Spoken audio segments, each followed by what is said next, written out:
Organizzata dal comune di Pagnaco, si è svolta presso il piazzale Martiri delle Foibe una breve e sobria cerimonia in occasione del giorno del ricordo. Alla stessa hanno presenziato anche una rappresentanza del Corpo Nazionale dei Vigili del Fuoco, composta dal sottosegretario agli interni, con delega, onorevole Emanuele Prisco, il capo del Corpo Nazionale, ingegner Carlo Dall'Oppio, il direttore regionale del Friuli Venezia Giulia, ingegner Agattino Carollo, e i comandanti dei 4 comandi provinciali. Terminata la cerimonia a Pagnaco, i vertici, assieme alle autorità civili e militari, si sono trasferiti presso la sede centrale di Udine, dove l'onorevole Prisco ha consegnato ai pronipoti del maresciallo Arnaldo Arzaric la divisa dei Vigili del Fuoco. Il 16 ottobre 1943 il maresciallo Arzaric del 41° Corpo di Pola, già Italia, assieme alla sua squadra fu comandato ad esplorare la foiba di Vines ad Albona, dove rinvenne i primi corpi senza vita degli infoibati.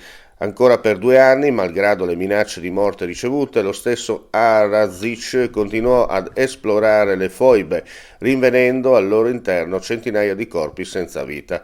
Condannato a morte da un tribunale del popolo titino, lo stesso maresciallo Arazic nel 1973 si spense da esule braccato e privato della sua divisa.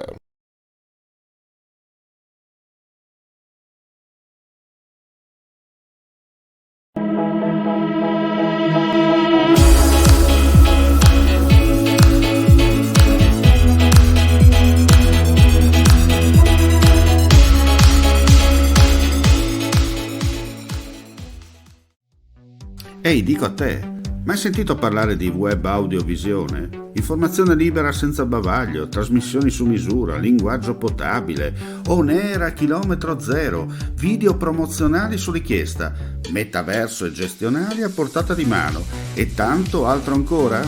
La risposta si chiama Friuli TV, il pianeta online che viaggia regolare nell'orbita del web in perfetto orario. Friuli TV, un nome, una garanzia per quello che vuoi tu.